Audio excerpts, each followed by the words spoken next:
oli ku Bokat TV leero enkya ne luli Bokat TV.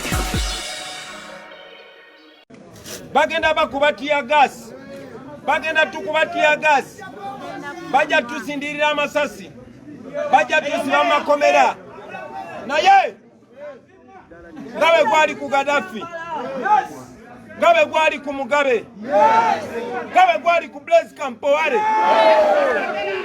ngabe gwabadde ku Omar el-Bashir. Yagalo paka kasanti bwe kugenda okubeera ne wano mu Uganda.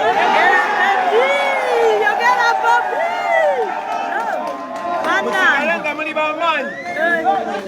Bwe bannayuganda abatulaba eyo yonna gye muli. Tuliziganye mwe bannayuganda abatulaba eyo yonna gye muli.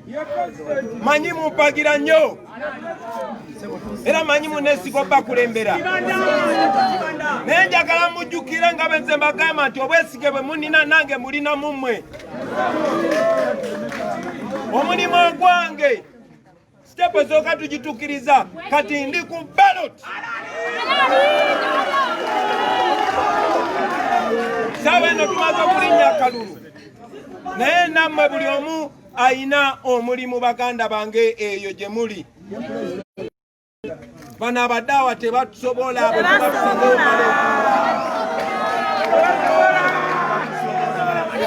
kati buli omu gyali nkusindikira obubaka weebereremu eyo yonna n'abaana babuuse. Bano tebatusobola kuba kati bagweredde wano tebamanyi na kiri eyo walala yonna. Njagala otandika okwerabanga Kyagulanyi.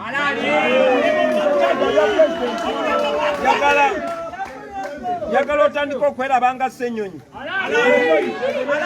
Njagala otandika okwerabanga Eddie Mutwe, nga David Lewis, nga Nubian, nga bano bannaffe bonna be tuli nabo. Kubanga obuyinza bwe nnina nabwe bw'olina muganda wange. Njagala obeebaza olw'okussaawo omubiri temupowa. Abalina kamera muzikozese, abalina kamera muzikozese, abalina emimwa mugikozese, abalina emikono mugikozese, abalina amagulu mugakozese.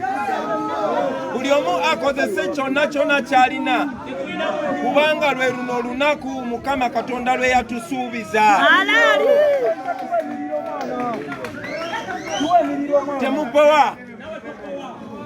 Temupowa kuno kulonda tekugenda kubeera kwa bulijjo.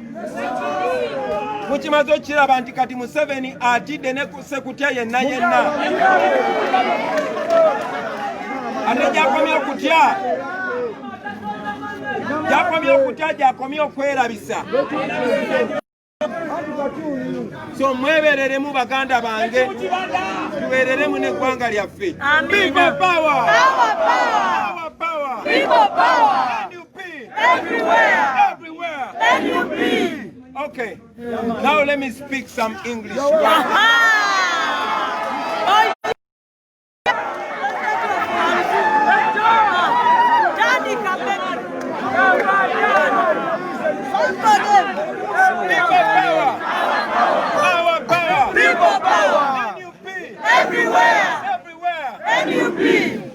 Fellow Ugandans, yes, President, here in Uganda and all over the world, this is it. This is the day that the Lord has made for us. Take my apologies if I cannot open my eyes wide, but you all know what has happened to us. We left this place in the morning very smart. But now you see what we look like. Nobody can imagine. When you look at my brother Eddie Mutwe, when you look at my brother Adam,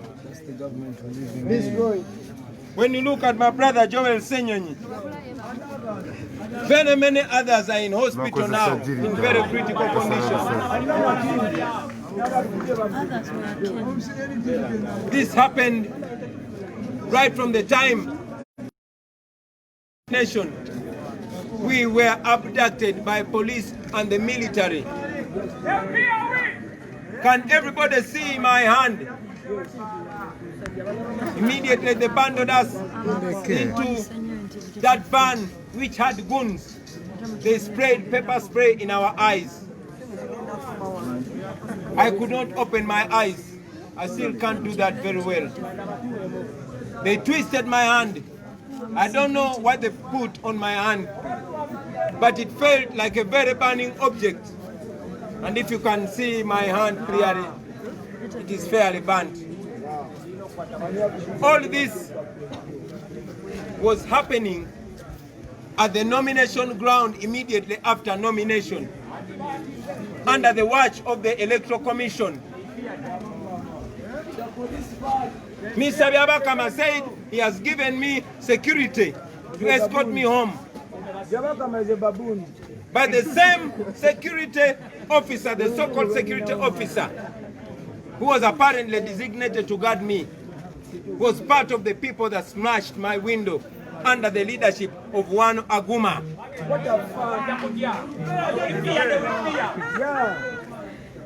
Well, yesterday Mr. Byabakama nominated 3 candidates.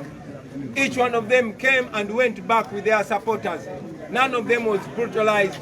None of them was arrested. None of them was abducted.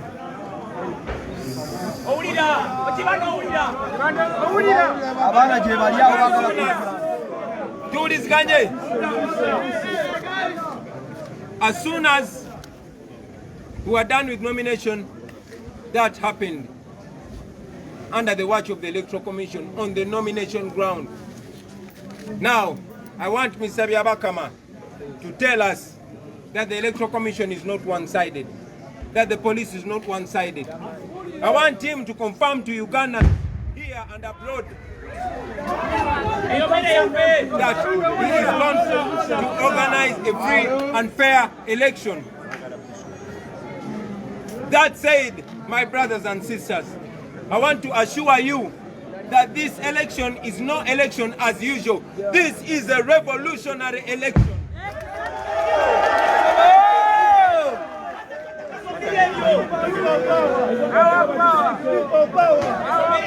All the firings and the guns you hear, those are signs of fear. I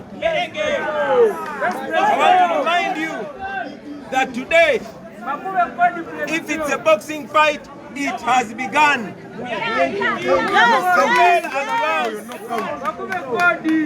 Ketuyingide mulingi nyingide mulingi kulama mwe n'abana Uganda kate mwe namwe basekenda kidamu munaje muli bachali bange yemwe basekenda nze migwanji yingiddemu kati atenga tetugenda gifuluma. We are not coming out of that ring. It is not going to be easy. We are going to face so much harassment, so much arrests, tear gas, and even murders. But I can guarantee to you, like it happened with Saddam, like it happened with Gaddafi, like it happened with Mugabe, like it happened with Bashir, it will happen here.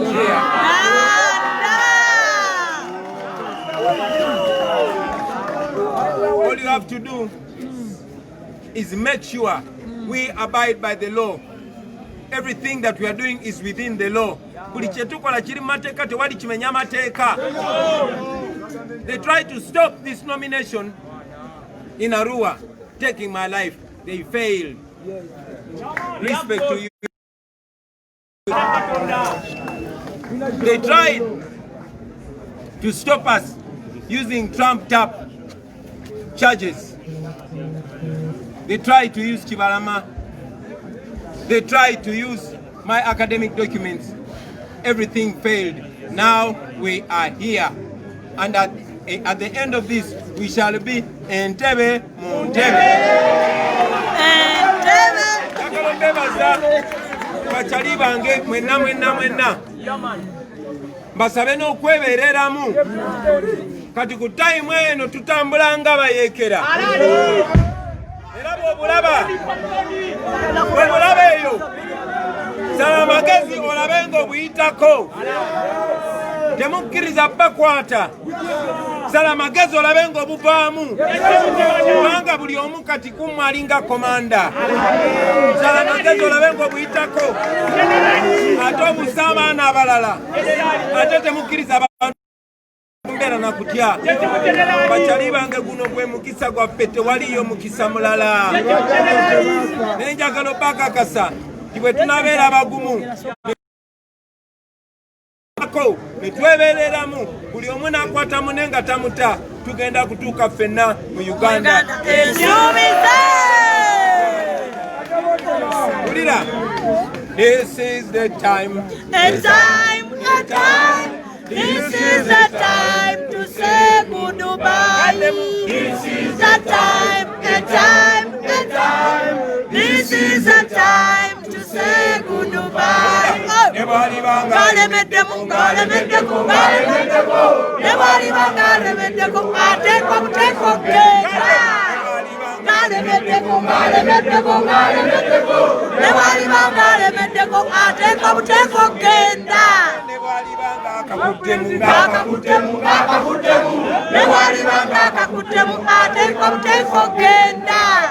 Our power, people power, everywhere, let you be.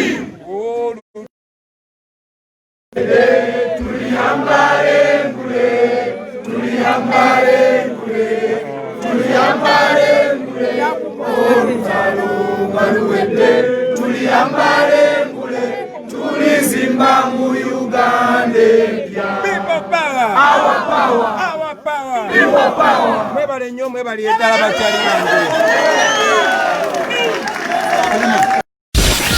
Oli ku Bokati TV leero enkya Naruli. Bokati TV